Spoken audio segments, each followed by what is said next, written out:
ఉత్తరాంధ్రలో అభ్యర్థుల ఎంపిక పార్టీ ప్రచార అంశాలపై జనసేనాని పవన్ ఫోకస్ పెట్టారు. విశాఖలో 2 రోజుల పర్యటనలో భాగంగా సీనియర్ నేత కొనతాల రామకృష్ణతో భేటీ అయ్యారు. పవన్ను ఉత్తరాంధ్ర నుంచి పోటీ చేయాలని సూచించినట్లు కొనతాల తెలిపారు.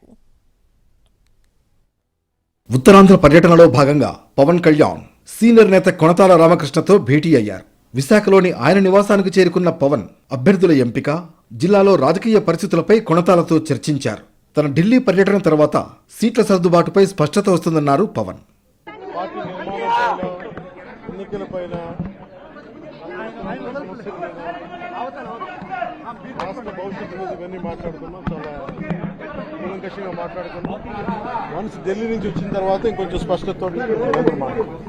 ఉత్తరాంధ్ర అభివృద్ధి గురించి రాబోయే ఎన్నికల్లో ఎలా వెళ్లాలి అనే అంశంపై చర్చించామని తెలిపారు కొనతాల.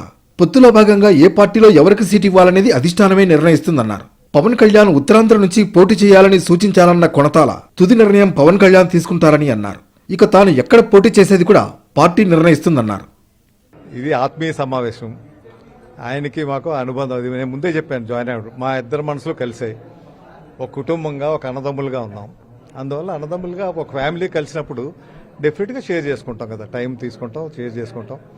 ఒక కుటుంబ సభ్యులుగా నేను నన్ను ఒక అన్నలా చూస్తున్నానైనా, నేను ఆయన ఒక తమ్ముళ్ళలా చూస్తున్నా. జనసేన పార్టీలో చేరిన సమయంలో అనకాపల్లి ఎంపీ సీటుకు కొనతాల రామకృష్ణ పోటీ చేస్తారనే ప్రచారం జరిగింది. అయితే కొద్ది రోజులుగా అనకాపల్లి ఎంపీ స్థానానికి జనసేన నుంచి మెగా బ్రదర్ నాగబాబు పోటీ చేస్తారనే ప్రచారం ఊపందుకుంది. నాగబాబు సైతం నియోజకవర్గంలో సమీక్షలు జరుపుతూ వస్తున్నారు. ఇదే క్రమంలో అనకాపల్లి పార్లమెంట్ పరిధిలోని యలమంచిలిలోనూ నాగబాబు ఇల్లు అద్దెకు తీసుకున్నారు. దీంతో నాగబాబు అనకాపల్లి నుంచి పోటీ చేయడం ఖాయమనే ప్రచారం జరిగింది. ఇదే సమయంలో నాగబాబు నిర్వహిస్తున్న సమీక్షలకు కొనతాల హాజరు కాకపోవడంతో మాజీ మంత్రి అలిగారనే వార్తలు వచ్చాయి. ఈ నేపథ్యంలో విశాఖకు వచ్చిన పవన్ కళ్యాణ్ కొనతాల రామకృష్ణతో భేటీ అయ్యారు. మరోవైపు బిజీగా ఉండడం వల్లనే నాగబాబు పర్యటనలో పాల్గొనలేకపోయారని వెల్లడించారు.